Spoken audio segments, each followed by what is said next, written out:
We are here to welcome you to the Nutrien Ag Solutions Community Grants Program.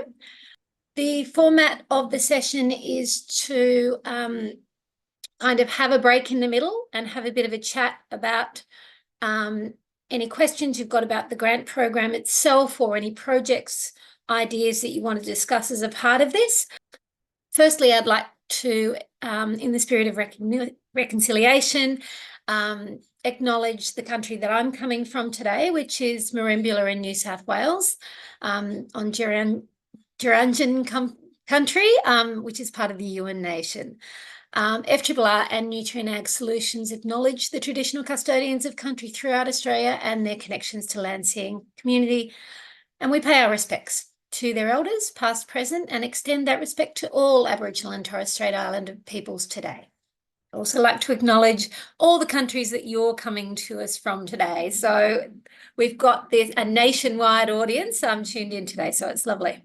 As I said, this is Maddie Muirhead from Nutrien. She's the community coordinator. Maddie?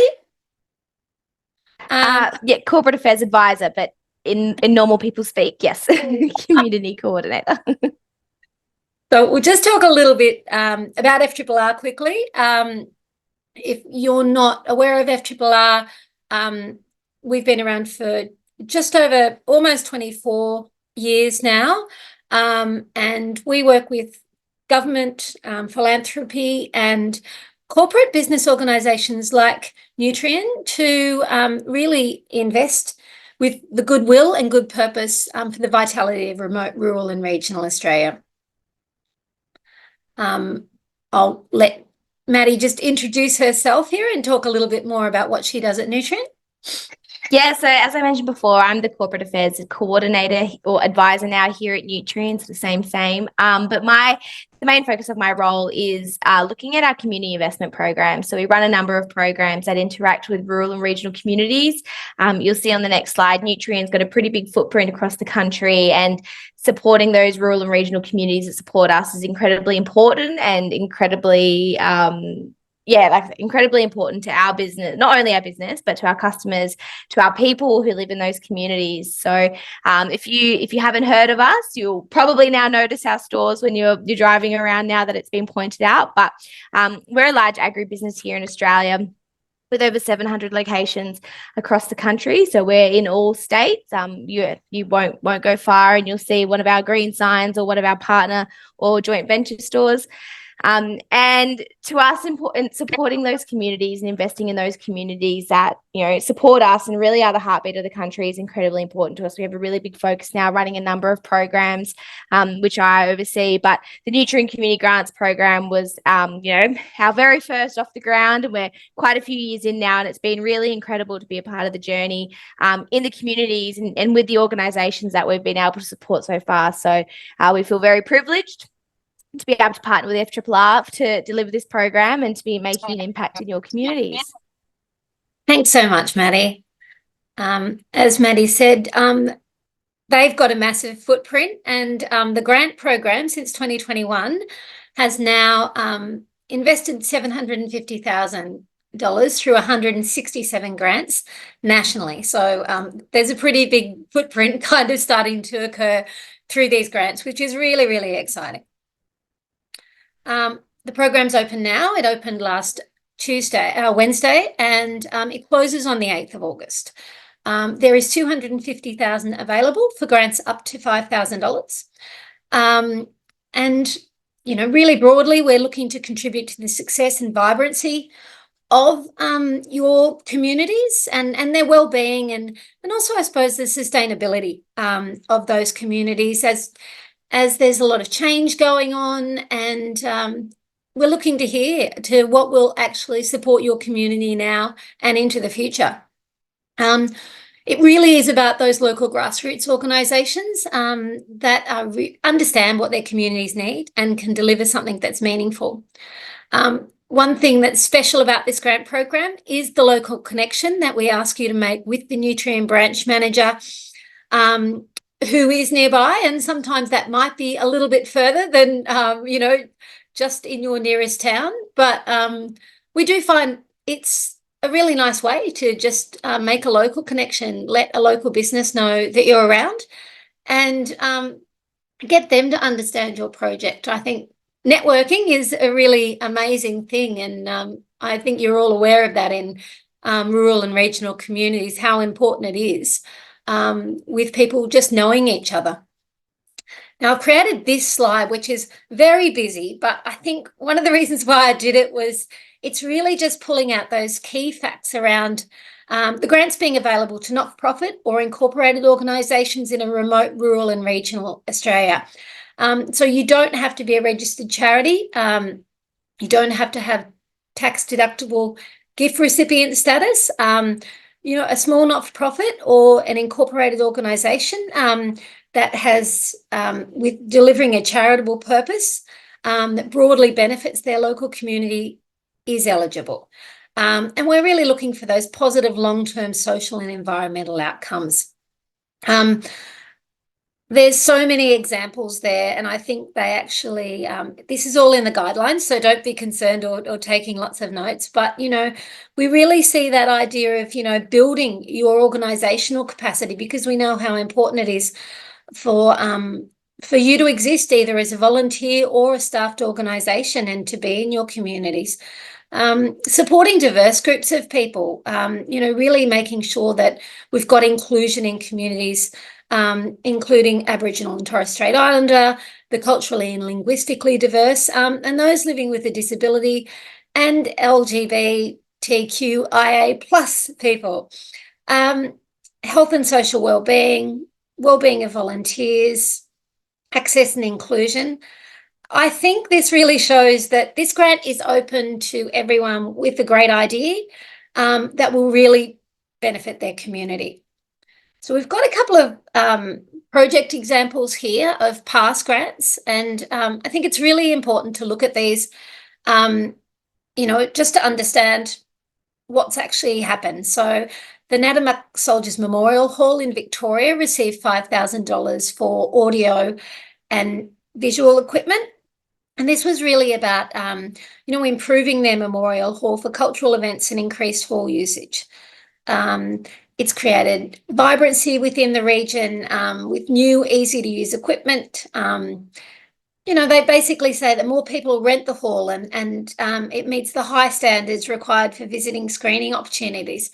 We know that more and more small communities are actually, really showcasing what they have, inviting people to come and visit their communities. And we see this as, not just a one-off activity, but a real investment in resources that support the community. They are also, making sure that all the other local community organisations are aware that this equipment is there, and so they can use it and access it as well. So it's that real broad benefit we see through this grant that's also ongoing. In our next example, we see the District Agricultural Show Society in Hamilton, Tasmania, that ran a workshop specifically focused on women in the community to build their resilience and protect the rural community. These workshops, I think, they identified that there was a real issue around women in the district often feeling lonely and isolated. So they wanted to reach out and get them to engage together through the event. It was really interesting when I looked at this application, and when we look at these applications, we go, okay, what else is going on in that community, and what are they going to bring to the table with this that's different and really exciting?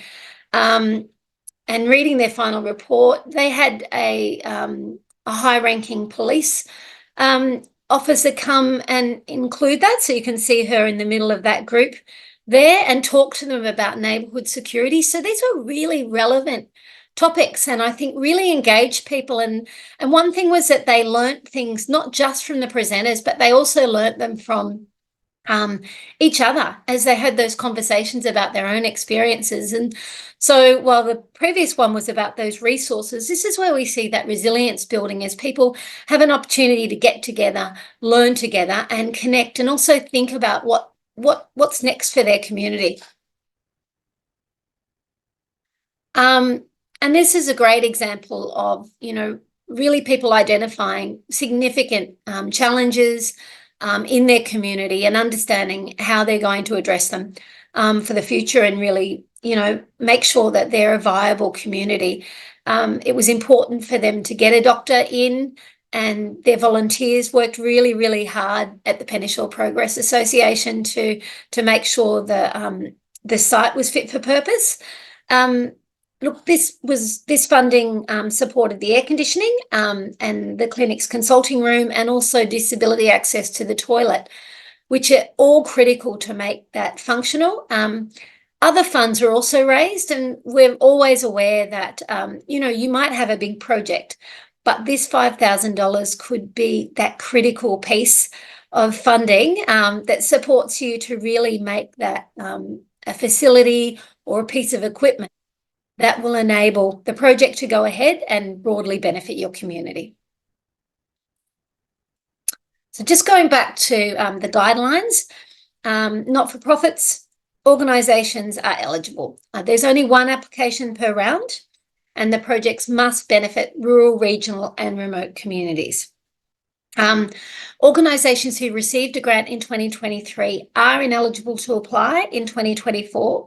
We do this to make sure that there's equity in ensuring that, everyone gets a chance to be seen and heard and have an opportunity to get a grant.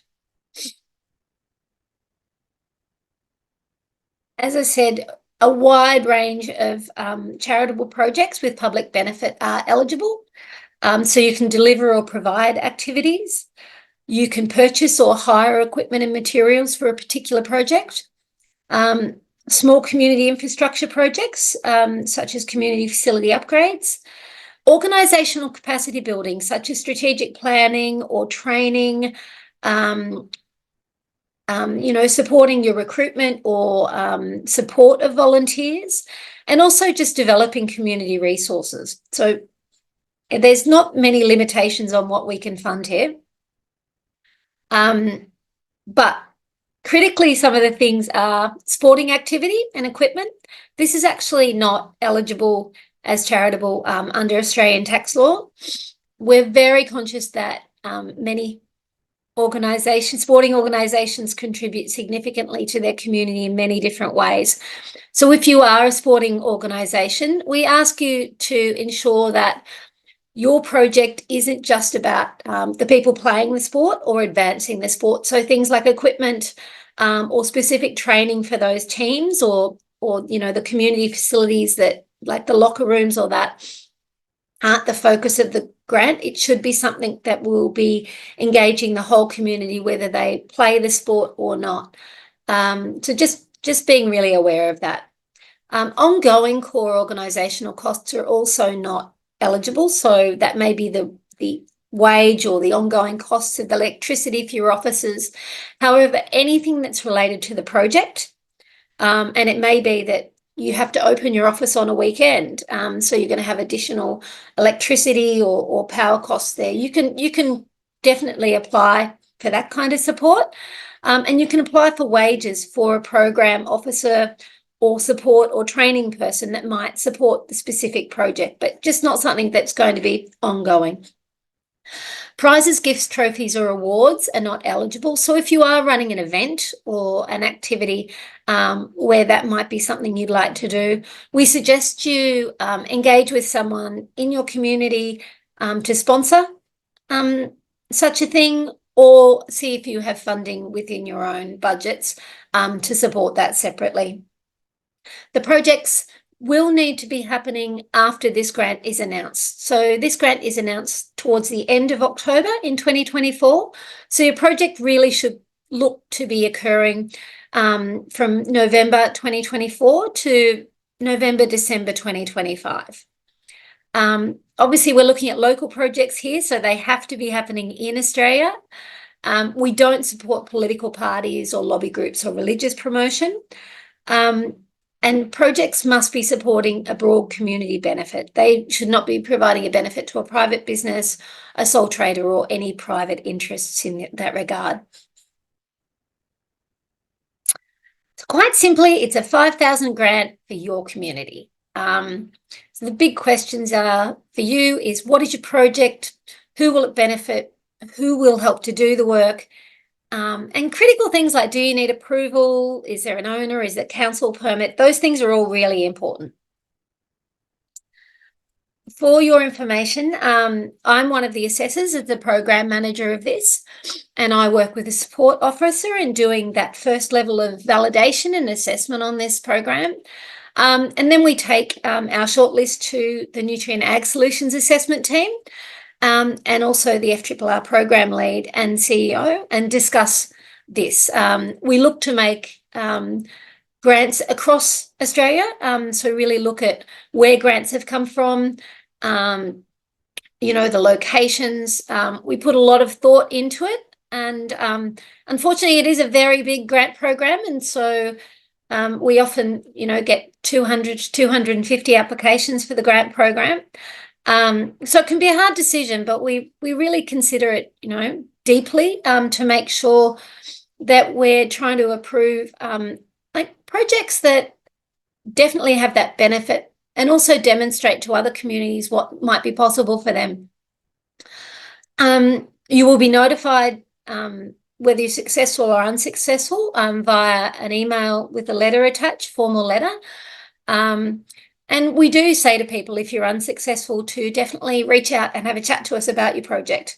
I speak to unsuccessful grantees very often, and am really delighted when they come back and they've listened to the feedback that we've given them, and they're actually successful in other grant rounds. So, but on that note, I also suggest that if you've got a project and you want to talk about it, and you don't get it out here in this Grantseeker workshop, you do contact our office, and we have people on the phones who are really experienced and can help you in strengthening or answering any questions on your project's eligibility, or particular ways that you might think about actually delivering it.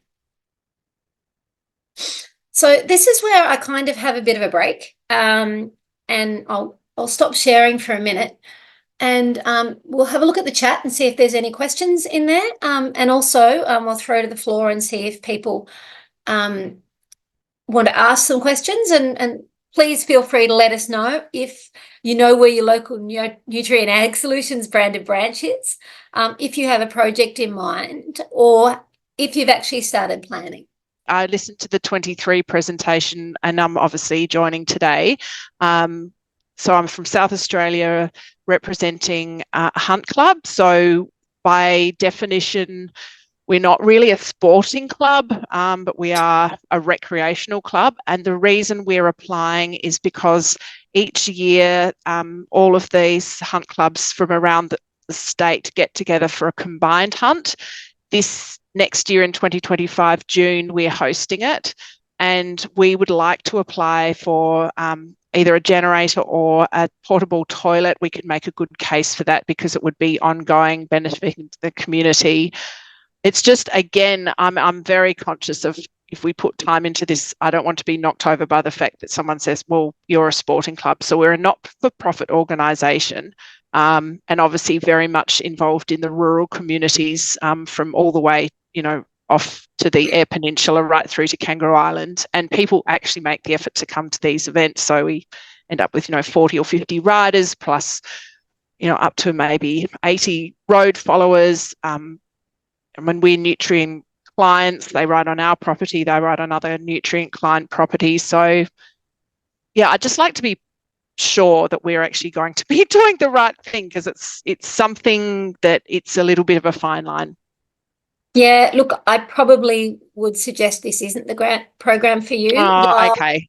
Yeah, and that's because while you have a great network, it is very focused on those people who participate in the sport, and bringing them together advances the sport. Yes. I know the event has a broad thing, and we do sometimes fun camp drafts and those kind of things, but we look at them, very much sometimes from their location and lots of other stuff that's going on in the community around them. But sure, I think this is very specific to the hunt kind of community in a way. Yep, And yep, fair enough. so I would not want to mislead you in that regard. No, well, and you've saved us an awful lot of time and stress as well. But no, thank you so much. I really appreciate it. Thank you. Now we've got someone who's mentioned that they're in Timboon and they are in need of a community hall needing a disabled access ramp installed. That's definitely something that would be eligible. And Loretta, you're on the grant application page, but you can't see where to apply. Typically you'll go across on a tab and it'll say apply now. Yeah, I think someone actually may have already, Jane Crane, our project officer, has kindly put that link in there. So I think that supports any questions there. Thank you. I'm from Kyabram in Victoria and involved in Taste and Tunes Committee, which is a street festival that we've been running annually in Kyabram. I've made contact with the Nutrien Ag branch manager in Echuca and was swinging just between the two, Shepparton and Echuca, but I don't think it really matters. But we're located in the Shire of Campaspe, so I have gone to Echuca. My question's just probably around the financial information and how I write the grant. So our thing, we're looking to raise $60,000 worth of revenue to support the festival, knowing that this grant might provide us with $5,000. So is it best, and we're working through until December a series of quotes in relation to the activities. So I don't have all my quotes, but definitely have a balance sheet from last year and some estimations of what was spent and that. So just kind of wondering, should I focus on the allocation of the $5,000 supporting one piece of that festival, or just globally put out the story about what we do and what we're seeking? Yeah, no, that's a really good question. And what I would say is we need to know exactly what you're going to spend the funds on, because that's potentially the kind of event where there might be some prizes or sponsorship, and so our funds couldn't go towards that. So, you may say, if we get the funds, we're going to spend it on the entertainment, or we're going to spend it on the marquees, or, so you need to identify exactly what part of the project. We are interested in the overall project. And I'm very comfortable with you, whatever you're budgeting with, using that budget basically relating back to your past experience of that event in regards to, what it cost in the past year, because we do understand, and you're kind of helping me answer some questions in the upcoming section in regards to budgets and how we understand people may give us information. So, that's fine. You can just relate it to your past budget and therefore your, estimates based on that. Great. Thank you. Pleasure. I'll just say to Rosie, yes, use the nearest town, Rosemary, use the nearest town, Bathurst, for your local Nutrien branch, if that's where it is. And Leonie, I'll throw to you now.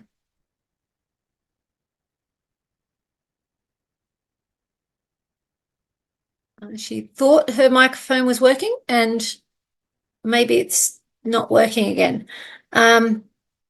We have another question here while I'm waiting for Leonie to come back to us from the local pony club. Looking to upgrade our sand arenas. Once again, yes, the sand arenas are really specific to the pony club sporting element of the equestrian element. So it wouldn't need to be, that wouldn't be an appropriate grant for this. I do appreciate that, there's many NDIS groups within the area and you're enlarging the workspace, but we do see the critical piece there in regards to the actual club and its members in its operations. So I wouldn't suggest this is the best grant for you. Leonie, have you had any luck there? Otherwise, you can put your question in the chat.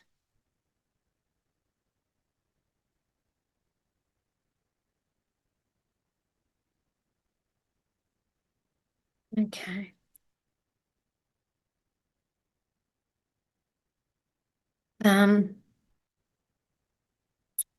And someone's just said, regarding not-for-profits that don't have charitable status, as long as they are incorporated, that's okay to apply. Yes, as long as, basically you're an organisation. So when we say not-for-profit status, we're talking about an organisation that if it raises money, all those funds go towards community benefit, community outcomes. If the organisation winds up and closes, any funds that are there don't go to any members or any committee members that run that operation. They're actually passed on to another community or not-for-profit organisation. So that usually sits in the constitution of a not-for-profit organisation.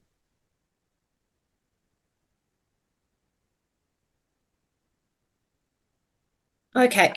Can you hear me? Yes, I can, Roger.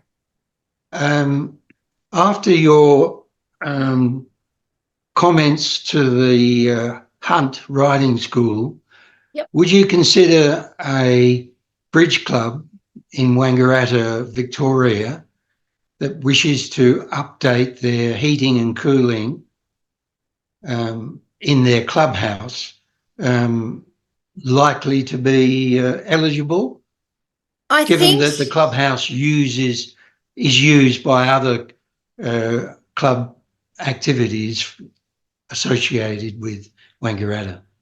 Yeah, that's a really good kind of example, Roger. We would really need to understand what other community organisations are going to benefit from the upgrading of that facility. So if it was exclusively used for bridge, then when we talk about broad community benefit, it's really not going to meet that criteria. But if this is a facility that services, 5 or 6 different organisations, then it's definitely something that we will consider. I'm Yes. Ruth Hill Noble. Yes.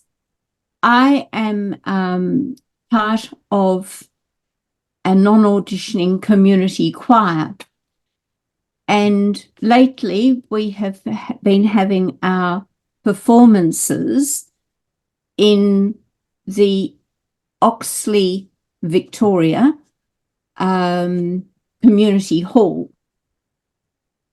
We have found with our performances that the light shining into the hall from the main windows at the front is so glaring that the choir can't see the conductor against the light. Yep.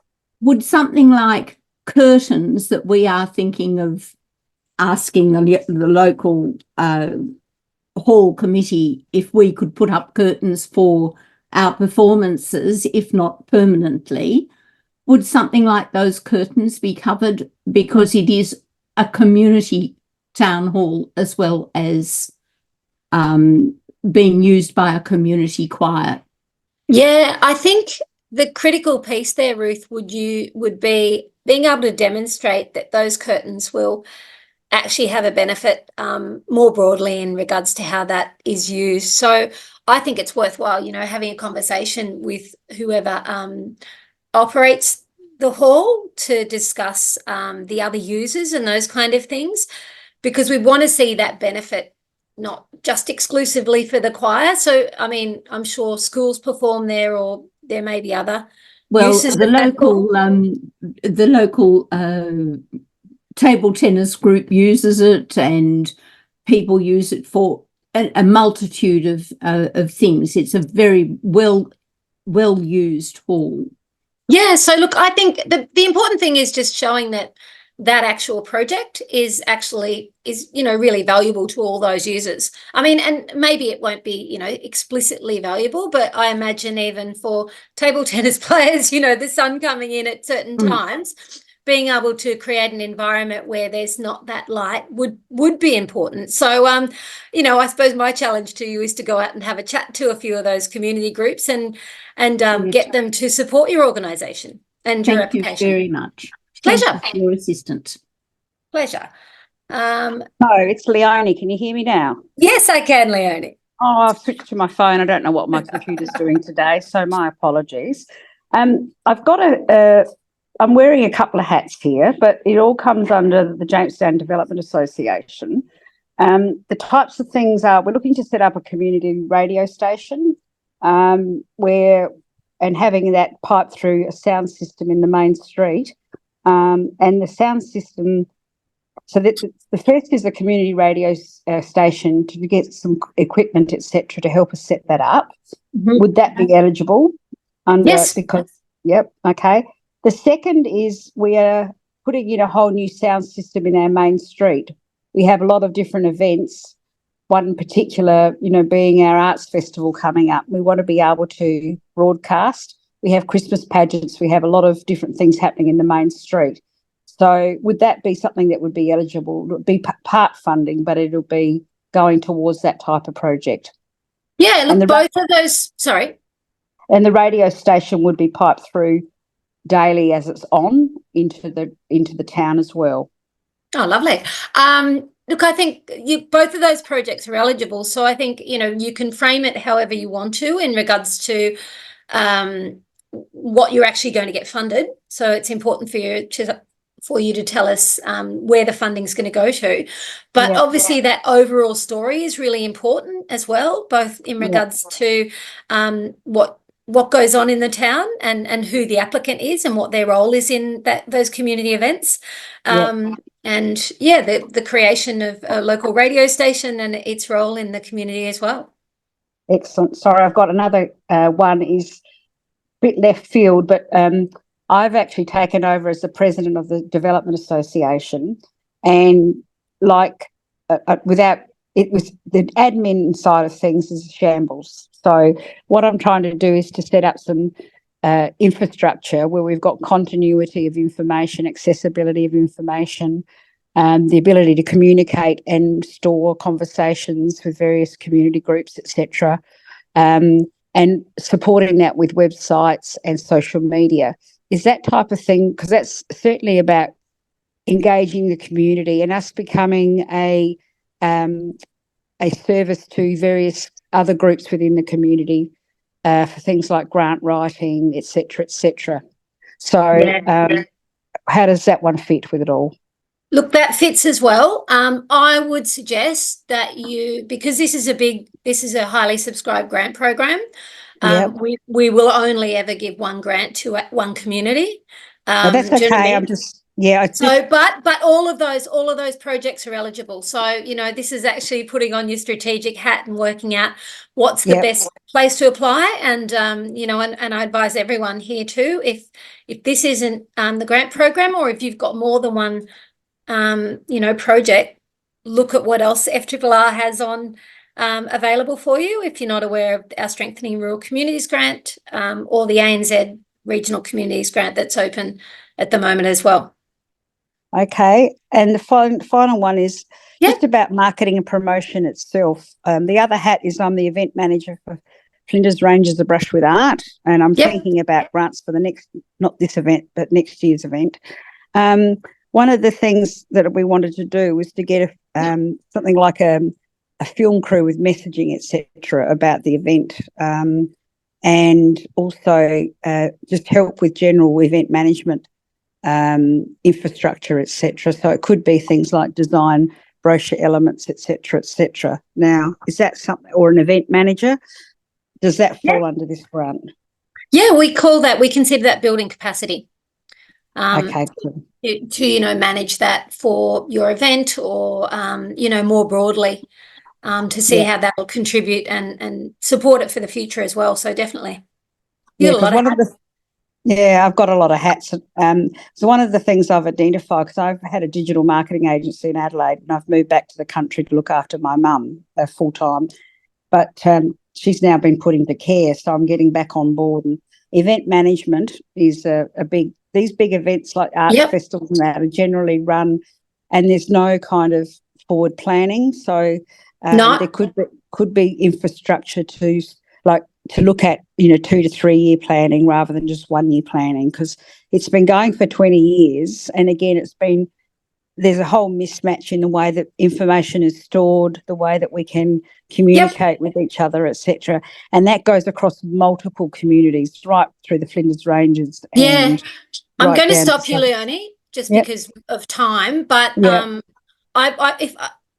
I really think, you know, if you're not signed up to FRRR's newsletter, please subscribe, because this is exactly what we're about. This is exactly what all our grant programs are about, are really building that capacity. And I think, and as I said, you know, we're more than open to, you know, supporting wages, and it's amazing what people do with $5,000 or $10,000, you know, and getting just one person in one day a week for a few months to support a volunteer committee with some skills is amazing. So I look forward. I'm sure we're going to get an application from you, so I look forward to seeing it. And yeah, thanks for sharing that. Thank you. I'm sorry about my mic issues. No. I'll hop off now. All good. Now we've got Megan, who's a member of the Australian Native Bee Association, looking to hold some workshops on native bees. Yes, definitely, Megan. I think the big thing, and someone has said a little bit further down, letters of support important in these applications, and I would say they're critical. They really make the difference between a successful application and an unsuccessful application, because it helps us to understand who's interested, who's going to benefit, what other people in the community are actually invested in this project, and you know, that could be schools, that could be aged care, it could be the local disability. So we also appreciate that you're looking to engage people, so you know, you want to get them on board. So in that sense, what we advise is really show us how you're going to do that reach and engage them in what you're doing. So we definitely understand the importance of native bees, and you know, that's where we would just say, make sure that you show us how you're going to reach people in your community and engage them in the story, and then what's going to be their role going forward, working with you as well. Thanks. Pleasure. That's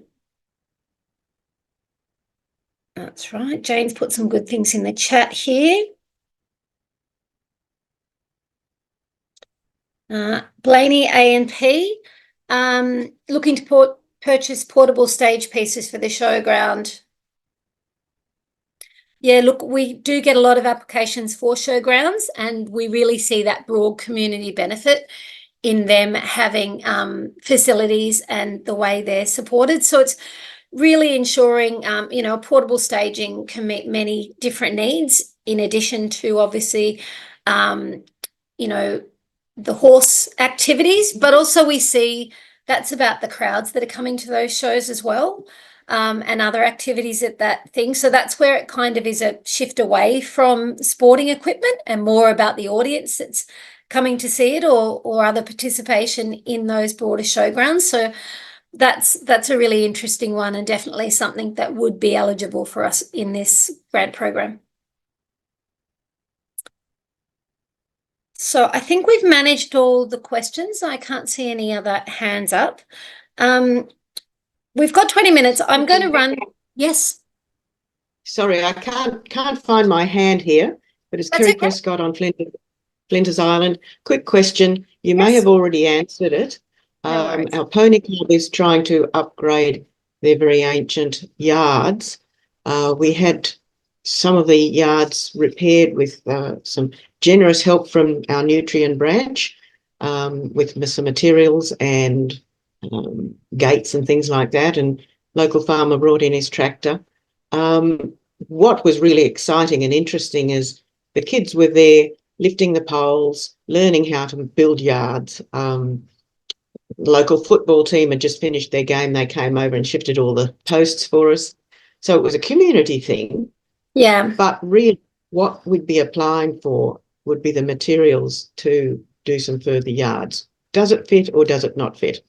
No, Kerry, I would say this isn't the grant for you. I just think it's too competitive, and that's where we really have to balance it. I can see the broad community being involved and wanting to back what you're doing, but the specific outcome is really related to benefiting the Pony Club and its members. Yep. Thank you. You've answered the question. Thank you. Thank you. So what I'm going to do is I'm going to share again and run through my our tips for grant seeking. just because we find these are really valuable, both for people who have experience as grant writers or people who are new to it. And as I said, you will be getting these slides sent to you. So we hope that, you know, there's some material in here that might be good for you to go back and reflect on. So this is always a great thing to really do that. You know, what are you going to do? Why are you going to do it? When will you do it? Where will it happen? Who will be involved? How? And how much? So all the things you need to think about in that whole preparation and planning stage.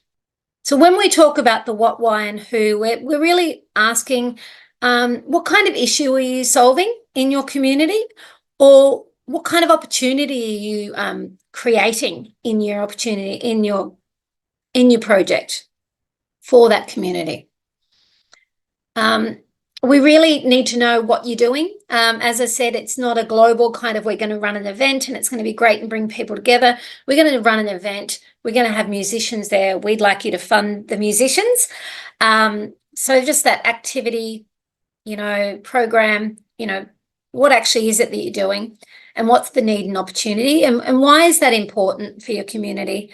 I think it's really important, you know, when you're sitting around with your committee to say, what happens if you don't do this project?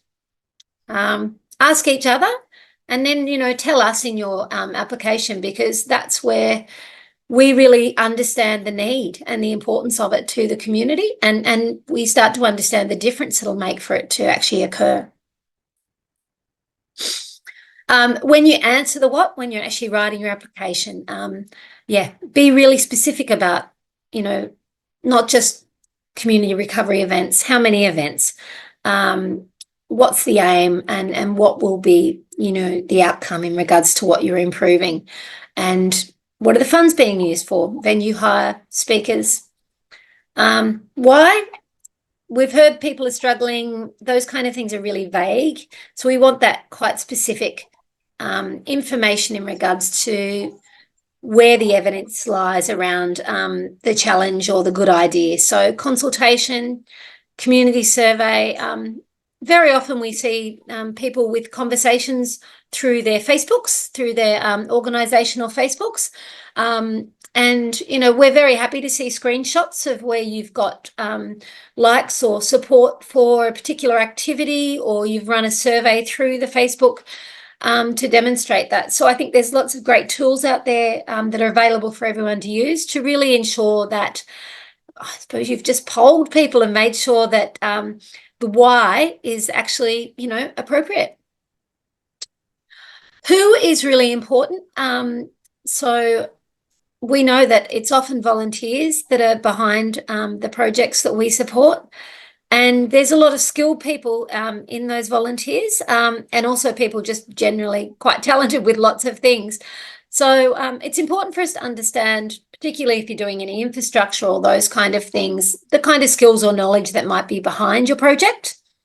And that might even be someone from outside who's just giving you some advice pro bono. So anything kind of relevant that, you know, is important to, well, we're going to do this, you know, particular type of maybe beehive or something, and it's constructed in this way. I think, you know, it's good for us to know who in your organisation knows about these kind of things, or it might be an electrification project or solar panels. Just some of those things are really important for us to understand who's going to be involved, and also if you're doing an event, who are the participants and also who are the beneficiaries. Inclusion is a really important thing when we talk about broad community benefits. So we're always wanting to understand how are you going to reach those people, and who are they? The how, when, and the where. Yeah, those really key project stages, I think you should cover them in your planning, and then you should think about telling us in your application about your planning. So critical project dates, as I mentioned, November 2024 to November, December 2025 is when this project or activity should occur. And anything that's really site critical. So any engagement with council you might need to do, or even letting us know the ownership of buildings if you don't actually own the building, or any other users of the building, as I think our conversations have let us see there's, quite interesting things we need to know in the background that mightn't just be you as an applicant organisation, but more about that broad community use of a facility. We do put the COVID safe plan in place there just as a reminder that, sometimes there's things happening at the time, and we always need to know that you may have safeguards in place for anything that's going on. It's really good to think about and tell us, what does success look like? We'll run this event as shown here. We'll be running this in a number of venues in this town between these dates. We appreciate, dates change or some things might be weather dependent. So we'd like you to present us with your best case scenario for actually running this project. There's a template in the FRRR application that allows you to kind of tell us all about your expenditure and the income that you may be contributing either from your organisational funds, or that may be supported through another grant or through other partners and supporters, and also that in-kind support that might be given to you through professional services or labour provided voluntarily. We give you a figure in regards to valuing that voluntary support, and often, we see that a project is, you might be asking for $5,000 in grants, but we see that a project is actually worth $20,000 when you look at all the volunteer time that's going in to support and deliver that project. We do ask that you don't just make costs up when it comes to expenditure. But as I said earlier, we're very happy if you can explain the estimates that you need to make in case you don't have your quotes back for actually what you're doing by the time the application is due. So writing your application, just going back to that real basics, please read and follow the guidelines and follow all the application instructions, including any word limits. Give yourself plenty of time because, you can't kind of reach out to someone in the morning of when the application is due and say, oh, could you do a letter of support for us? You never know if someone's going to be away. So, kind of just do that in your planning. Who will we get to evidence that this is an important application? Make sure your budget adds up and just tell us a compelling story about why this is important. We do assess what we have to hand. Sometimes we'll do a bit of desktop research if we have an opportunity, but we don't often chase up material. So really put your best foot forward in being really thorough in writing your application. Also, if you're new to writing your application and feel that you need to be, very professional and very kind of schmick, I'd actually encourage you to just be really simple. Just keep it really simple. Assume the reader knows nothing about your organisation, so do provide the detail in there, but, bullet points are always great. And be specific when answering the questions. If you're using any acronyms, please spell them out. Use evidence to support claims. You can attach additional documents if you think they're relevant. Make it clear how you're going to use the requested funds, and use facts, not opinions. This is one of my favourite kind of go-tos to just, kind of consider whenever I'm doing something like a grant application. FRRR does have a lot of resources online, both for new and experienced grant writers. Often they're in video format, and I think, that's often a good way to actually hear someone talk about their projects.